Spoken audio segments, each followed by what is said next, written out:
pagi, apa kabar Anda pemirsa? Berjumpa kembali dalam Berita Mataram hari ini. Sejumlah informasi penting dan menarik lainnya telah kami siapkan untuk Anda, dan berikut diantaranya. Ganggu aktivitas pariwisata, sengkarut krisis air di kawasan wisata Gili Matra menjadi perhatian serius pemerintah daerah. Seludupkan 4 kg sabu dan ribuan pil ekstasi, pemuda asal Aceh diringkus polisi.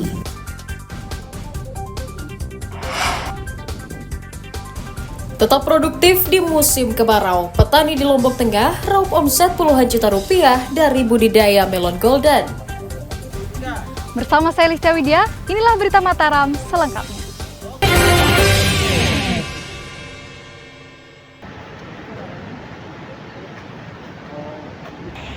Pemerintah Provinsi Nusa Tenggara Barat menyoroti berlarut-larutnya persoalan krisis air bersih di kawasan wisata 3 Gili sejak 6 bulan lalu.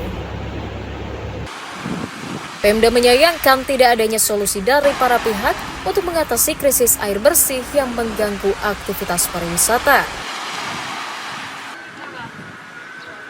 Selama ini, Pemda menggandeng pihak ketiga untuk pemenuhan kebutuhan air bersih kawasan tersebut, namun terhenti karena tersangkut kasus hukum. Pemda berharap pemerintah pusat segera memberikan solusi agar persoalan tersebut segera teratasi. Tak hanya menjadi magnet pariwisata, keberadaan kawasan wisata Gili Matra selama ini mampu menyumbangkan PAD cukup besar bagi daerah. Intinya, ketersediaan layanan air bersih tetap pemerintah manapun itu menginginkan tetap berjalan dengan catatan tidak mengganggu kelestarian biota. Itu aja intinya sebenarnya. Opsi-opsi kita sudah sampaikan, salah satunya adalah dengan seperti gili air. Itu kan opsinya adalah yang sudah sekarang ini PDAM mendatangkan suplai air dari darat, dan itu kemudian kalau dilanjutkan ke Meno, maka kesiapan dari sisi infrastruktur juga telah diperhitungkan. Yang pertama bahwa air di Gili Trawangan harus tetap mengalir, itu yang pertama. Yang kedua bahwa DCN harus tetap mengikuti persyaratan yang sudah ditetapkan dalam rangka izin yang baru. Yang ketiga, pemerintah kota melakukan koordinasi lebih lanjut pada dirjen yang menangani terkait dengan kebakaran laut dan Kementerian Kelautan dan Perikanan.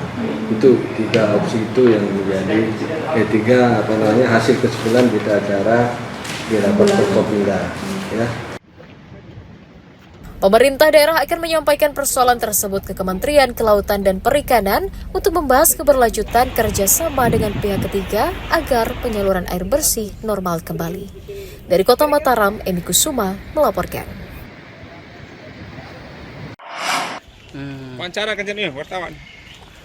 Puluhan warga pesisir pantai Desa Selong Belana, Kecamatan Praia Barat mendatangi kantor Polres Lombok Tengah pada Rabu siang.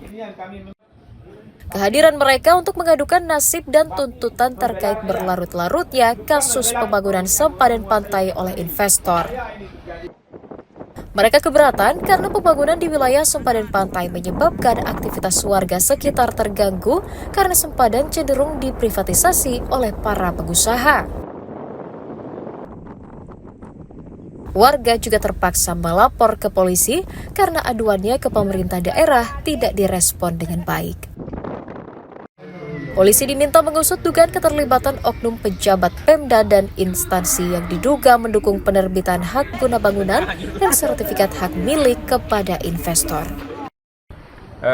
Melaporkan pihak BPN karena telah menerbitkan SHGB dan SHM di atas sempadan pantai.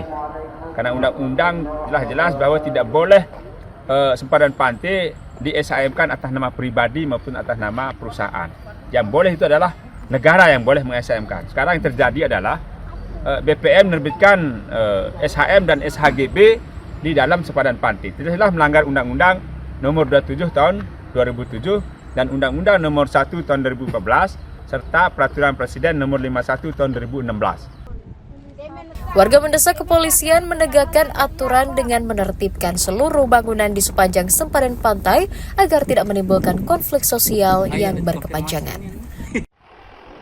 Lukmanul Hakim melaporkan dari Kabupaten Lombok Tengah.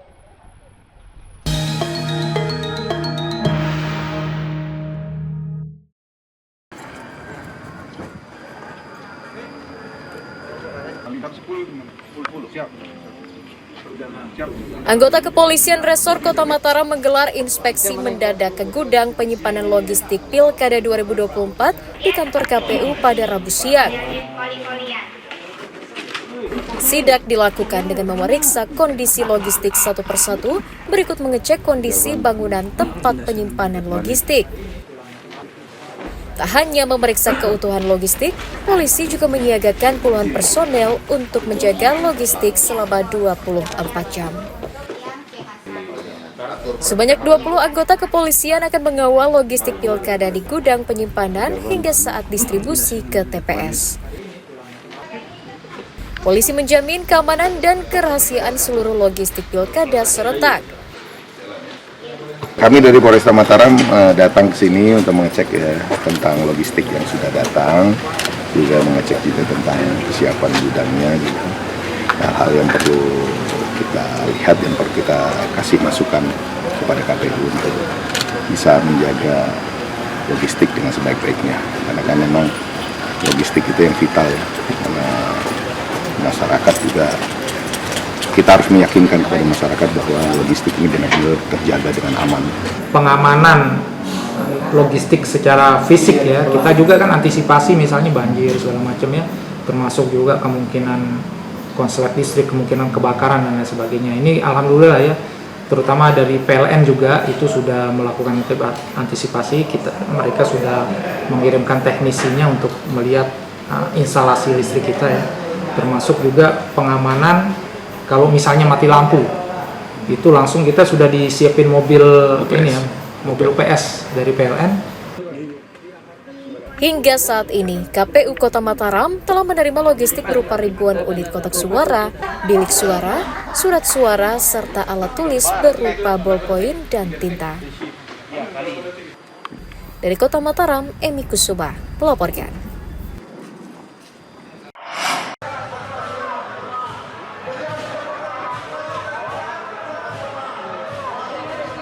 Kejaksaan Tinggi Provinsi Nusa Tenggara Barat mengingatkan penyelenggara pemilu agar tetap profesional dan transparan dalam pengelolaan dana pilkada. Hal itu sebagai imbauan untuk memastikan agar pelaksanaan pilkada berjalan lancar tanpa adanya masalah hukum di kemudian hari. Kejati akan mengawasi ketat dana hibah pilkada sebesar Rp174 miliar yang digelontarkan pemerintah pusat kepada penyelenggara pemilu di NTB. KPU dan Bawaslu diminta menjunjung transparansi dan akuntabilitas dalam pengelolaannya. Penyelenggara pemilu juga diminta bekerja secara profesional sesuai dengan aturan dan tahapan yang telah disepakati. Pengelolaan anggaran KPU itu tidak termasuk dalam kategori rahasia yang dikecualikan oleh Undang-Undang Keterbukaan Publik. Jadi boleh diakses oleh siapapun juga, termasuk oleh wartawan, terhadap pengelolaan keuangan di KPU ini. Harus transparan. Ya transparan, iya, karena itu tidak dikecualikan yang harus ditutup dalam Undang-Undang Keterbukaan Informasi Publik.